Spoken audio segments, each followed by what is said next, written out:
A 5-minute oil change is now possible with Generation 2 filtration, your next generation of oil filtration.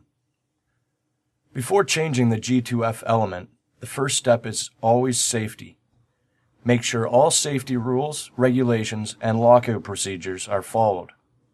Ensure that the G2F unit is sufficiently cooled to prevent burn injuries. Remove the vacuum-sealed plastic bag from the G2F element. Then pull out the plastic bag from the center core, as this is supplied for ease of disposal and aids in avoiding any unnecessary cleanups.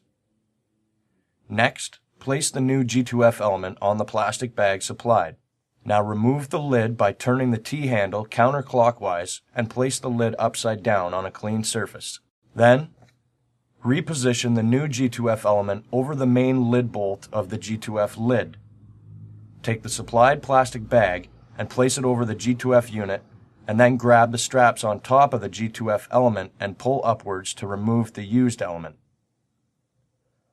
There is no need to clean out the inside of the G2F unit. Merely install the new element. Wipe off any excess oil underneath the lid and inspect O-ring seal and replace if needed. Install the G2F lid by tightening it clockwise. Start the equipment and let it run until the G2F unit gets warm to touch to ensure that the oil is flowing properly. Also, inspect the G2F unit and all hose assemblies. Make sure they are secure and that there is no leakage.